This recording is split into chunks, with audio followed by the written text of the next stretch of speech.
Hello friends, everything for exam में आपका फिर से स्वागत है।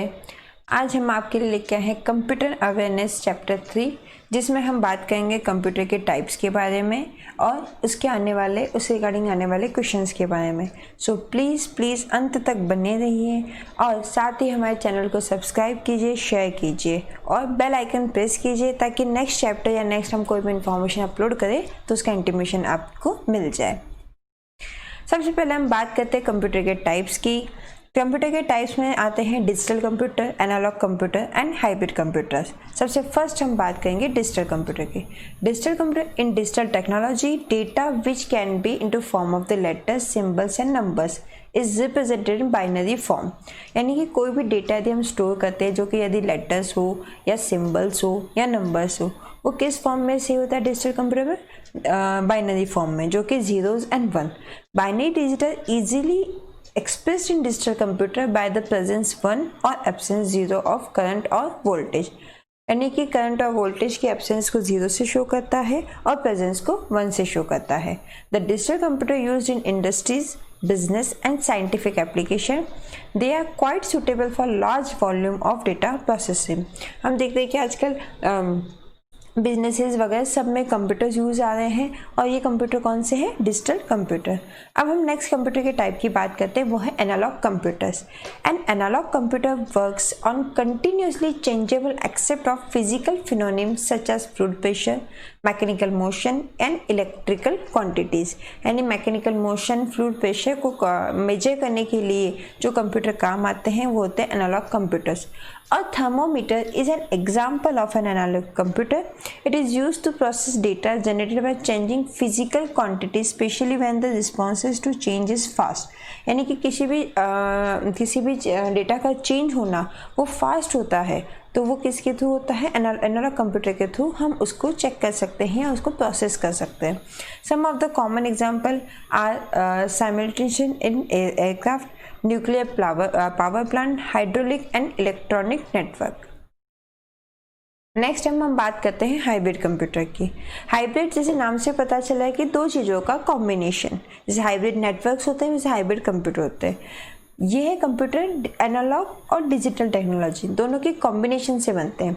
इसमें एनालॉग कंप्यूटर की स्पीड और डिजिटल कंप्यूटर की एक्यूरेसी, इन दोनों का कॉम्बिनेशन बनाया गया है। It may be accept digital or analog signals, but an extensive conversion of data from digital to analog and analog to digital has to be done।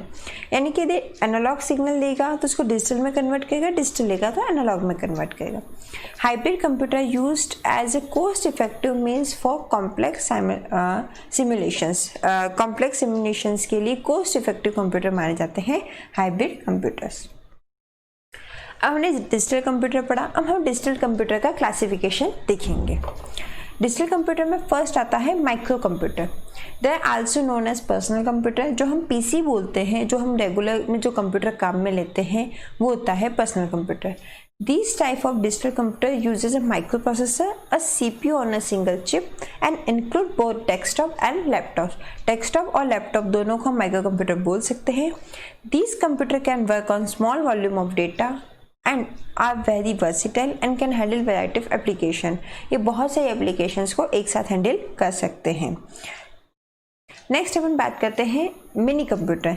Mini computer are mainly used as a small और mid range server operating businesses और scientific application.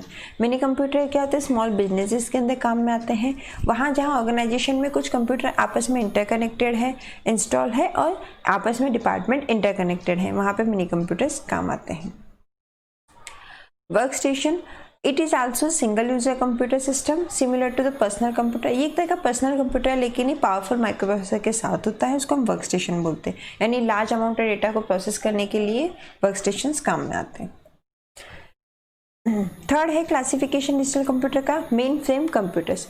These computer are large and very powerful computers with very high memory capacity, they are suitable for big organisation, banks, industry. हमने banks के अंदर देखा होगा कि बड़े बड़े रैक्स लगी हुई होती है जिसके अंदर कंप्यूटर्स लगे हुए होते हैं, वो होते हैं मेन फ्रेम कंप्यूटर जो सारी नेटवर्किंग को मैनेज करते हैं प्लस डेटा को मैनेज करते हैं और 100 ऑफ यूजर, 1000 ऑफ यूजर्स को साइमल्टेनियसली नेटवर्क पर एक्सेस करने देते हैं, एक्सेस करने की परमिशन प्रोवाइड करते हैं, या फिर हम कह सकते हैं पूरे नेटवर्क को कंट्रोलिंग करते हैं।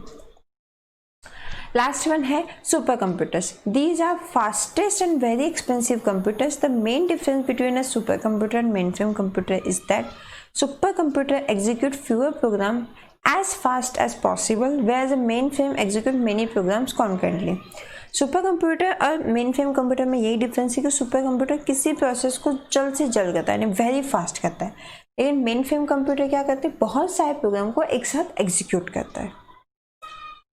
सुपर कंप्यूटर के बारे में कुछ फैक्ट्स हैं।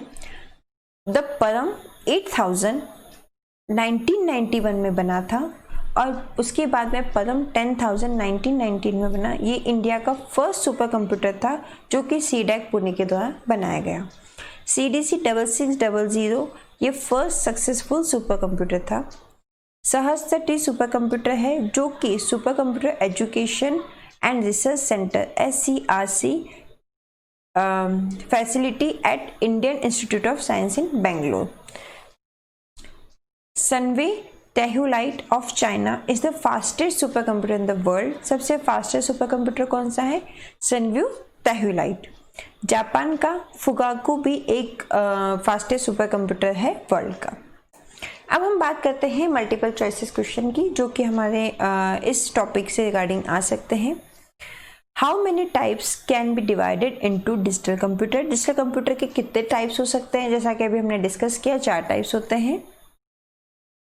What is the name of the classes of digital computer in the correct order? Correct order का मतलब कि सबसे फर्स्ट हमने क्या पढ़ा था, micro computer, then mini computer, main frame computer and super computer. ये किसके अकॉर्डिंग लिए हुए हैं, इनकी प्रोसेसिंग स्पीड के अकॉर्डिंग, डेटा प्रोसेस करने की स्पीड के according. Third, what can a micro computer से बाय डिफरेंट नेम। जैसे कि हमने पढ़ा था माइक्रो कंप्यूटर कौन से, जो हमारे पर्सनल यूज़ में आते हैं, जो एक रोज़मर्रा की ज़िंदगी में जो कंप्यूटर काम आते हैं वो है पर्सनल कंप्यूटर। तो जैसे कि हमें पता चल रहा है personal computer. Fourth, what computers are called as signals input. कौन से कंप्यूटर सिग्नल्स की इनपुट लेते हैं, वो है analog computers. What category of computers are used in nowadays? अभी हम पहले डिस्कस किया था कि आजकल बाइनरी प्रोसेसिंग पे पूरा कंप्यूटर का सिस्टम होता है, 0-1 का इजी होता है, इसलिए digital computer. Main frame are compare to mini computers. किस तरह से कंपेयर किया जा सकता है, जैसे हमने अभी डिस्कस किया था कि स्टोरेज कैपेसिटी और स्पीड के हिसाब से कर सकते हैं। तो किसी भी दो कंप्यूटर क्लासिफिकेशन का यदि कंपेरिजन होता है तो more storage capacity and faster speed के बिहाफ पे होता है, स्टोरेज एंड स्पीड के बिहाफ पे कंपेरिजन हम कर सकते हैं। नेक्स्ट बात करते हैं, वो is used as hybrid computer input. Hybrid computer input क्या यूज़ करते हैं, सिग्नल्स भी लेते हैं, डिजिट्स भी लेते हैं, अल्फ़ाबेट्स भी लेते हैं, इसलिए इसका आंसर होगा ऑल ऑफ दिस। क्योंकि हमने पढ़ा हाइब्रिड कंप्यूटर दोनों का कॉम्बिनेशन होता है, डिजिटल और एनालॉग का, इसलिए डिजिट्स लेते हैं और एनालॉग के अंदर सिग्नल्स और alphabets. What does the signal mean in a computer? Signal क्या होते हैं, इलेक्ट्रिक पल्स होते हैं। हमने बात कही थी कि on presence and absence of voltage, that is electric pulse. वो build the first personal computer. ये बहुत ही इंपॉर्टेंट क्वेश्चन है क्योंकि हमें पता होना चाहिए जो कंप्यूटर हम यूज़ करें पर्सनल कंप्यूटर फर्स्ट किसने बनाया, वो बनाया IBM कंपनी ने। What is the power of a computer measured in, जैसे हमने बात की थी speed and memory that mean storage and speed. ठीक है, भाई कंपेरिजन करना हो किसी भी चीज़ को, कंप्यूटर को मेजर करना हो तो वो किससे मेजर होगा, स्पीड एंड मेमोरी से। I am not in competition with anyone but myself, my goal is to improve myself continuously. यानी कि हमें यदि आगे बढ़ना है तो हमें कंपटीशन खुद के साथ करना पड़ेगा, किसी और के साथ नहीं। और हमारा गोल ये होना चाहिए कि हम खुद को कंटिन्यूसली इम्प्रूव करें। अब नेक्स्ट चैप्टर हम बहुत जल्दी आपके लिए लेके आएंगे। तब तक के लिए थैंक यू सो मच इस वीडियो को देखने के लिए। इसको ज़्यादा से ज़्यादा सब्सक्राइब कीजिए, शेयर कीजिए। Thank you very much.